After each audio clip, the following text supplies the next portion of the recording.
శ్రీ గురుభ్యో నమః. శ్రీకృష్ణ గురు చరణ సన్నిధి అనే గ్రంథంలోని అంశాలను చెప్పుకుంటూ ఉన్నాము. అందులో భాగంగా పునరుత్థానము అనేటువంటి అధ్యాయంలోనికి మనము ప్రవేశిస్తూ ఉన్నాము. పున్నయ్య శాస్త్రి గారు చెబుతూ ఉన్నారు, మాస్టర్ గారు దేహత్యాగం చేశారు. మాస్టర్ గారి మూర్తి చాలా వరకు దహింపబడినది. 6 గంటల సమయమున ప్రేయరు నిర్వహింపబడినది. ఇక ఒకరొకరుగా ఆ స్థలము నుండి జారుకొనిరి. మాస్టర్ గారి తనయులను ప్రేమ సమాజము వారు తమ వాహనములలో రాధామాధవమునకు కొనిపోయిరి.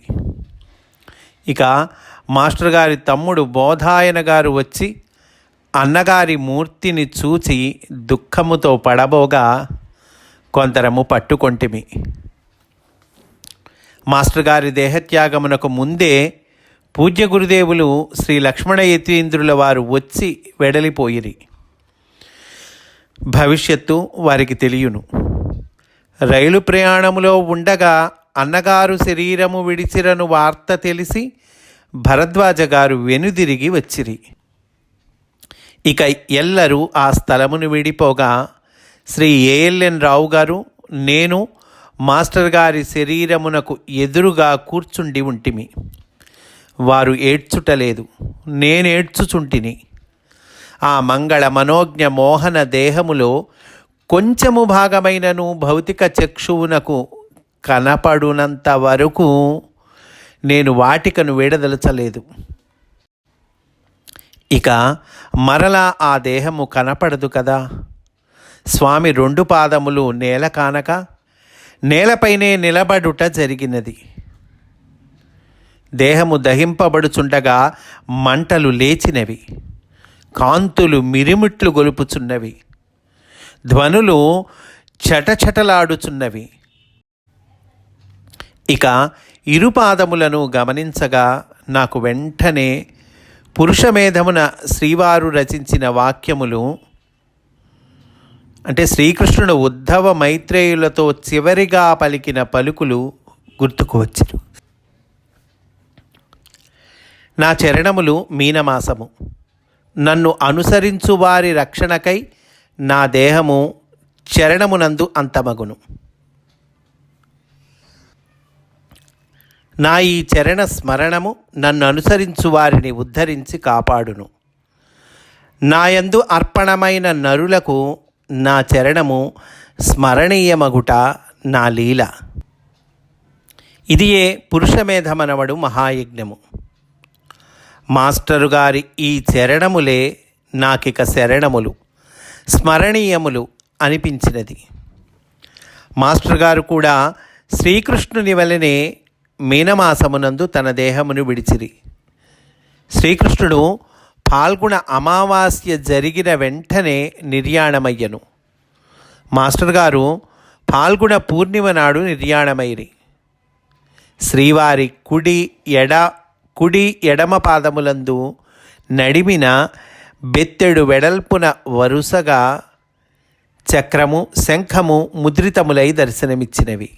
వారు సశరీరులై ఉన్నంత వరకు వానిని గాంచు భాగ్యము నాకు కలుగలేదు. ఇప్పుడైనను కలిగినది. ఈ శంఖచక్ర ముద్రల నుండి సువర్ణ కాంతులు చటచట ధ్వనులతో ప్రజ్వరిల్లి, ఆ నాదములు, ఆ కాంతులు నా వెలుపల, నా లోపల వ్యాపించినవి. స్వామియే శంఖము పూరించినట్లును చక్రము ప్రయోగించినట్లును అనిపించినది. మాస్టర్ గారి పాదములకు, అందలి ముద్రలకు సాష్టాంగ దండ ప్రణామములు ఆచరించి తిని, ఒకవైపు దివ్య దీధితులు దర్శనము, దివ్యనాదముల శ్రవణము వలని ఆనందము, వేరొక వైపు దుఃఖాంబోధి నన్ను ముంచెత్తినవి. దివ్యానందము అంతరంగమును తాకినది, శోకము ఉపరి మనస్సును తాకినది. దహనము పూర్తి కాగానే విలవిలలాడి తిని వలవలా ఏడ్పు సాగెను.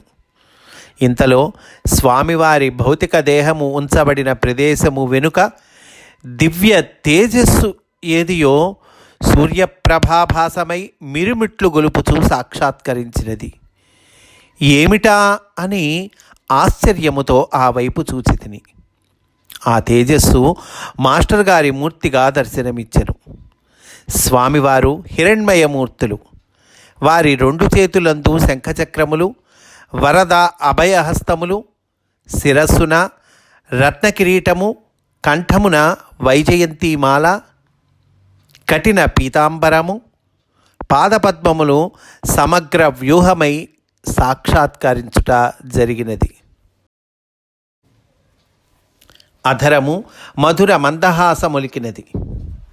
నాతో ఏమియో మాటలాడనించినట్లు పెదవిలు ఉటంకించుచున్నవి.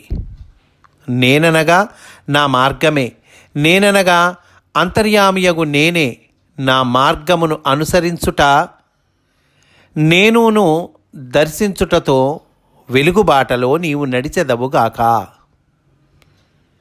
నీలోన వెనుక నేనెప్పుడునూ ఉందును అనువారి పలుకులు పశ్యంతిగా నా బుద్ధి యందు ప్రకాశించినవి. వేరొక చేత గదయు 4వ చేతిలో అభయముద్రయు పట్టి ఉండిరి. వారి దివ్యమోహన మూర్తి కనులారా గాంచి మోకరిల్లితిని. కానీ ఆనందముతోడి కన్నీరు కన్నారా వారిని కనుటకు కొద్దిగా అడ్డు వచ్చినవి.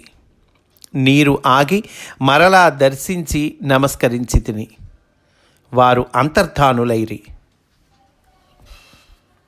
పూర్వము ఒకసారి ఇట్లే నీ వెంట నేనుందును, నీవు వలవు, నీ వద్దకు వచ్చి నీ మాటలు వినువారు చేపలు. పూర్వం మాస్టారు ఒకసారి చెప్పారటండి, నీ వెంట నేనుంటాను, నీవు వలవు. వల అంటే నెట్ అండి, ఇక్కడ వలవు. నీవు వలవు, నీ వద్దకు వచ్చి నీ మాటలు వినువారు చేపలు. నేను జాలరిని, నిన్ను ప్రయోగించి వారిని నేను దేవుని సన్నిధికి చేర్చేదను అని పలికిరి. వారి చితాభస్మము కొంత గ్రహింపవలెనని యత్నించి తిని, కానీ సమయమునకు కుదరలేదు. స్నానము చేయు స్థలమున ఆచార్యద్వయము సత్యనారాయణ గారు కనపడిరి. నడకతో రాధామాధవమును చేరి అచట భోజనము గావించి శ్రీరామకోటయ్య తాతగారిని కలిసి మా ఊరికి నిర్గమించుటకై వెడలితిని. అమ్మగారు కొంత తెప్పరిల్లిరి. మిత్రుడు పురుషోత్తము గారు నన్ను రైలెక్కించి నాకు చోటు చూపించిరి. శ్రీ జిఎల్ఎన్ శాస్త్రి దంపతులు రైలులో కనపడిరి. 18వ తేదీ ఉదయమునకు మేము బెజవాడ చేరితిమి. మాస్టర్ గారి ఉపదేశమును పాటించుచు గురు పూజలలో పాల్గొంటిమి. శ్రీకృష్ణుడు పరీక్షిత్తుతో ఇట్లు చెప్పెను. అంటే ఆ పక్క రోజు బెజవాడ గురు పూజలండి. మాస్టర్ గారి ఉపదేశము పాటించుచు గురు పూజలలో పాల్గొంటిమి అంటున్నారు పున్నయ్య శాస్త్రి గారు. సరే, శ్రీకృష్ణుడు పరీక్షిత్తుతో ఇట్లా చెప్పేటండి, అది మనకి రిఫర్ చేస్తున్నారు. నీవు ఎల్లరిలో నన్ను చూడుము, నీ ముఖ కవళికలలో నేను వారికి దర్శనమిచ్చేతను. అందరిలో నన్ను చూడుము అంటే అందరిలో భగవంతుణ్ణి, శ్రీకృష్ణుడిని అంటున్నాడు, అందరిలో నన్ను చూడుము, నీ ముఖ కవళికలలో నేను వారికి దర్శనమిచ్చేదను. అంటే నువ్వు గనక శ్రీకృష్ణుణ్ణి ఎదుటి వాళ్ళల్లో చూస్తే నీలో శ్రీకృష్ణుడు ఆ ఎదుటివాడికి కనిపిస్తట. మాస్టర్ గారి ఈ వాక్యములు గుర్తుకు వచ్చినవి. మాస్టర్ గారి పావనమూర్తిని వహించిన నా దేహమందలి ప్రతి అణువు పవిత్రములైనవని నాకు అనిపించినది. నేను యజ్ఞోపవీతమును దుస్తులను మార్చుకొనలేదు. శ్రీవారి స్పర్శచే అవి పరమ పావనములైనవని నేను ఎంచితిని. మేము శ్రీవారి దేహమును తీసుకొని వెళ్ళుచుండగా ఒకరు ఇట్లనిరి, మన దేహాల బాగుకై ఆయన దేహాన్ని వదిలారు, అట్టి ఆయన దేహమును తాకిన మనకు మైల ఎక్కడిది? శుచియే గాని ఆయన దేవుడు. ఇప్పటి చదువుల దుర్గంధము అంటని ఒక అమాయకురాలైన జాలరి మహిళ నోటి వెంట ఈ పలుకులు వెలువడినవి. ఇవి నాకిప్పుడు గుర్తుకు వచ్చినవి. ఆ తర్వాత కొన్నాళ్ళు మా ఇంట శ్రీవారి పాదరక్షలను పూజించి తిని,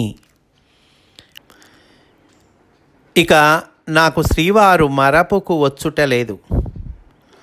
భాగవతమున ఏకాదశ స్కందమున శ్రీకృష్ణ నిర్యాణ గాథ చెప్పిన సూతుడు అన్న ఈ క్రింది పద్యము ఎల్లప్పుడూ నాకును సోదరుడు జయరామ శర్మకును హృదయ వీణలో మ్రోగుచుండును. సూతుడు ఆ పద్యమును శ్రీకృష్ణ పరముగా చెప్పెను. ఇది చాలా వరకు శ్రీవారి పరముగా చెల్లును. వారి కనుసైగలు, కనులు చికిలించుట, భువనమోహనమైన భ్రూవిలాస ద్యుతి మరపునకురాని మధుర స్మృతులు. భాగవతంలో పద్యాన్ని ఇక్కడ మనకి రిఫర్ చేస్తూ ఉన్నారండి.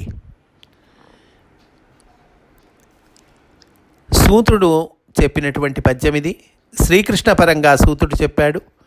పున్నయ్య శాస్త్రి గారు అంటున్నారు, ఈ పద్యము చాలా వరకు మాస్టారి పరముగా చెల్లును అంటున్నారండి. ఆ పద్యం చెప్పుకుందాం. నగుమొగమున్ సుమధ్యమును నల్లని మేనును లచ్చికాట పట్టగు ఉరమున్ మహాభుజము అంచిత కుండల కర్ణముల్ మదే భగతియు నీలవేణియు కృపారస దృష్టియు కల్గు వెన్నుడిమ్ముగా పొడసూపుగాత కను మూసిన ఎప్పుడు విచ్చినప్పుడున్. మాస్టర్ గారిది బంగారు మేను, వారి కర్ణములు అంచిత కుండలములు కావు. ఇక మిగిలినవన్నీ శ్రీకృష్ణునకు మాస్టర్ గారికి కూడా సమానముగా వర్తించును.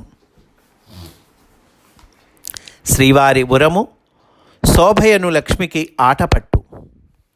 నాకు మాస్టర్ గారు వెన్నులై విష్ణువై కనుమూసిన అప్పుడు విచ్చినప్పుడును పై విధముగా పొడసూపుట వారి కరుణ. శ్రీవారి నిర్యాణానంతరము యోగనిష్ఠులు శ్రీ వేటూరి ప్రభాకర శాస్త్రి గారి అంతేవాసులు, కుసుమ పేసెల హృదయులు, శ్రీవారికి ఆత్మీయులు అగు శ్రీ పోచిరాజు శేషగిరిరావు గారు పలికిన పద్యము నిత్య స్మరణీయము. అది ఇట్లున్నది. పోచిరాజు శేషగిరిరావు గారు చెప్పినటువంటి పద్యమండి. రాలినదా స్వకీయ తరళద్యుతలన్ ప్రసరించి ఆకాశంబేలిన తార, పాట విరమించినదా మధుమాస వన్య వీధి లలితంబుగా కలయద్రిమ్మరు కోయిల, యోగవాహిని జాలములో విలీనమయి శాంతి వహించిన రాజహంస, విద్యాలలితానురక్తి మము దాటిన తీరము కాంతిపుంజమై జీవరేఖయై. ఈ పద్యమున శ్రీ శేషగిరిరావు గారు మాస్టర్ గారిని తారతోనూ, కోయిలతోనూ, రాజహంసతోనూ, తీరముతోనూ పోల్చిరి. తన చెలించుచున్న కాంతులను ప్రసరింపచేయుచు ఆకాశమునేలిన తార మాస్టర్ గారు. ఆ తార రాలినదా? పుష్పములలో తేనెలొలుకు వసంతమాసమున అడవులలో సుకుమారముగా చుట్టూ తిరుగుచుండు కోయిల తన పాట విరమించినదా? యోగమను ప్రవాహమందు లీనమై రాజహంస శాంతి పొందెనా? సమస్త విద్యలయందు సులువుతనముతో కూడిన జ్ఞానస్వరూపమైన అరుణ కాంతి తీరము దాటినదా? ఒక కాంతి సమూహమై జీవరేఖయై వెలసినదా అని ఈ పద్యానికి చక్కగా వివరణ కూడా చెప్పారండి. ఈరోజు ఇక్కడితో పూర్తి చేసుకుందాము. రేపు కూడా ఇదే అంశంలోని విశేషాలను చెప్పుకుందాము అని సవినయంగా మనవి చేసుకుంటూ స్వస్తి వాసుదేవా.